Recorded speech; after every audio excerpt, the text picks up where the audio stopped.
what might happen tomorrow. I have known want and struggle and anxiety and despair. I've always had to work beyond the limit of my strength.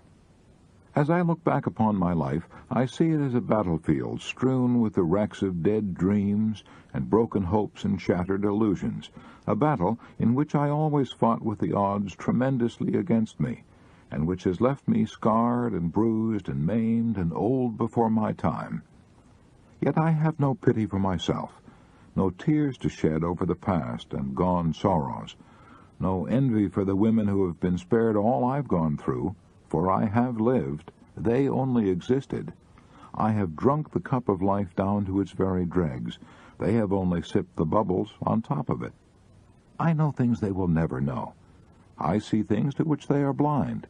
It is only the women whose eyes have been washed clear with tears who get the broad vision that makes them little sisters to all the world.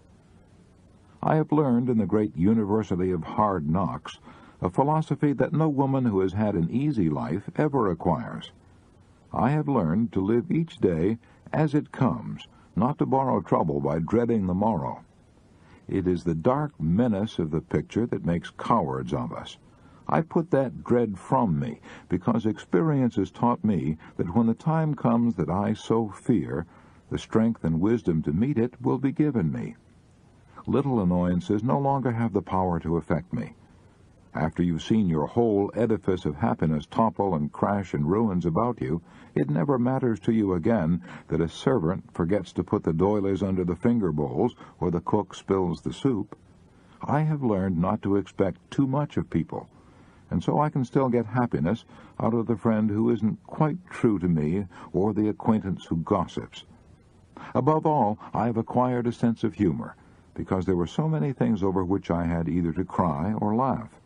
And when a woman can joke over her troubles instead of having hysterics, nothing can ever hurt her much again. I do not regret the hardships I have known, because through them I have touched life at every point I have lived, and it was worth the price I had to pay. Dorothy Dix conquered worry by living in day-tight compartments. I Did Not Expect to Live to See the Dawn by J.C. Penney. On April 14, 1902, a young man with $500 in cash and $1 million in determination opened a dry goods store in Kemmerer, Wyoming, a little mining town of 1,000 people situated on the old covered wagon trail laid out by the Lewis and Clark expedition. That young man and his wife lived in a half-story attic above the store, using a large empty dry goods box for a table and smaller boxes for chairs. The young wife wrapped her baby in a blanket and let it sleep under a counter while she stood beside it, helping her husband wait on customers. Today, the largest chain of dry goods stores in the world bears that man's name, the J.C. Penney stores, over 1,600 of them, covering every state in the Union. I recently had dinner with Mr. Penney, and he told me about the most dramatic moment of his life. Years ago, I passed through a most trying experience. I was worried and desperate. My worries were not connected in any way whatever with the J.C. Penney Company, and that business was solid and thriving. But I personally had made some unwise commitments prior to the crash of 1929. Like many other men, I was blamed for conditions for which I was in no way responsible.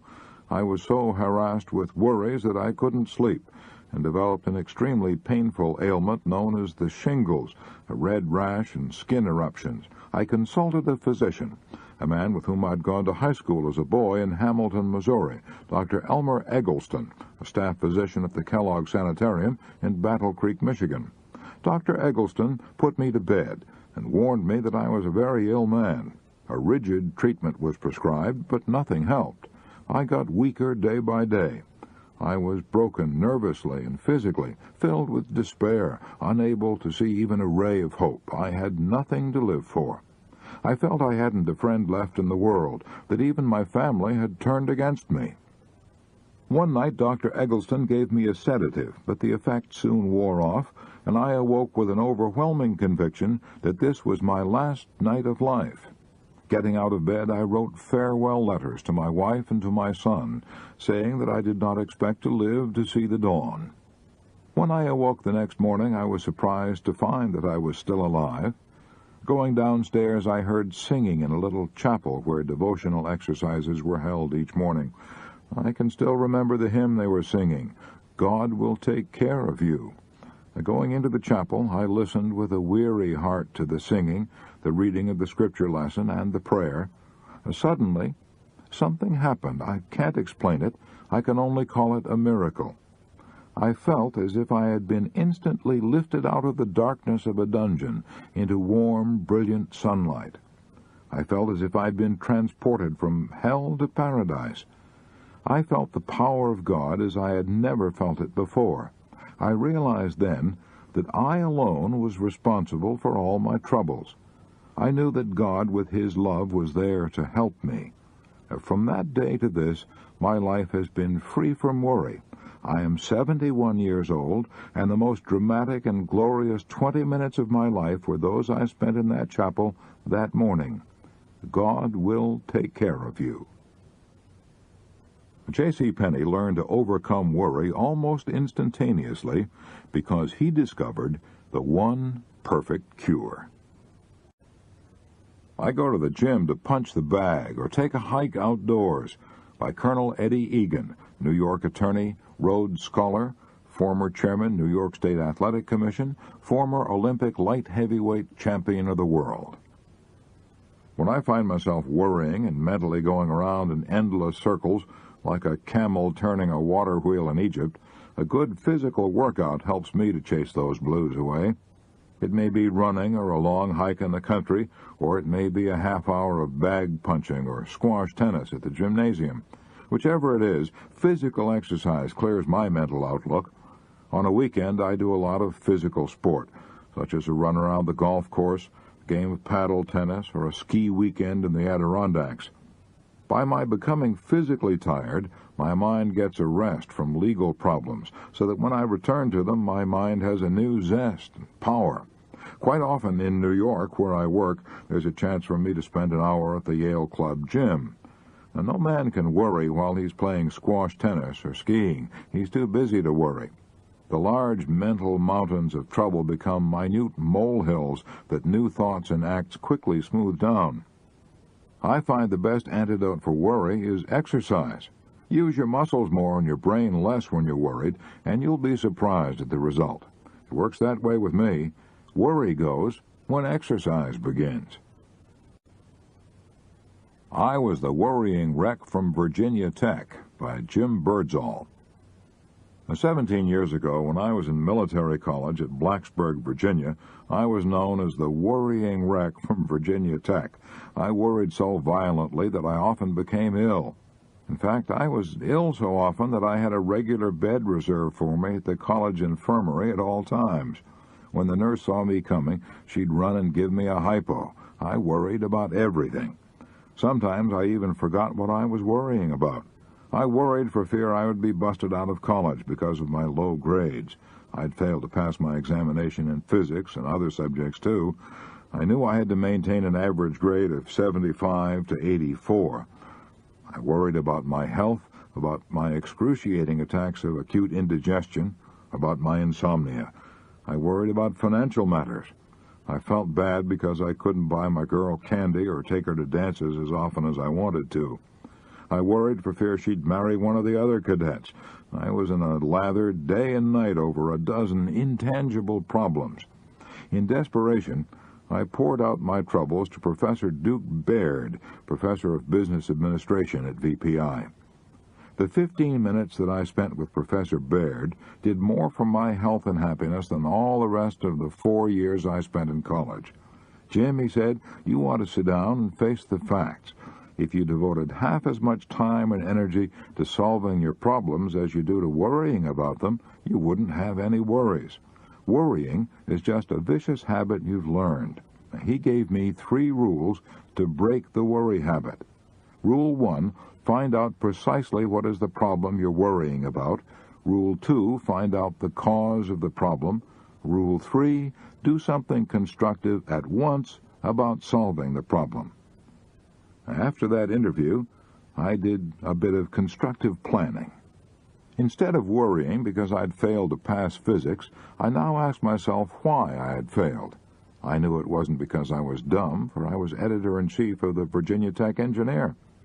I figured that I'd failed physics because I had no interest in the subject.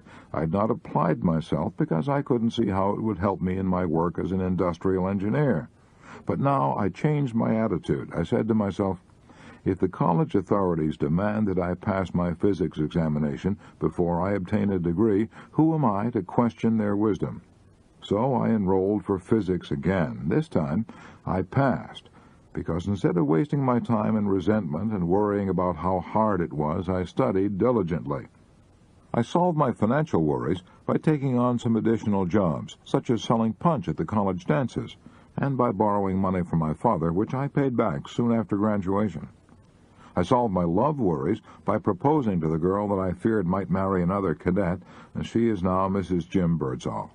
As I look back at it now, I can see that my problem was one of confusion, a disinclination to find the causes of my worry and face them realistically. Jim Birdsall learned to stop worrying because he analyzed his troubles. In fact, he used the very principles described in the chapter, How to Analyze and Solve Worry Problems.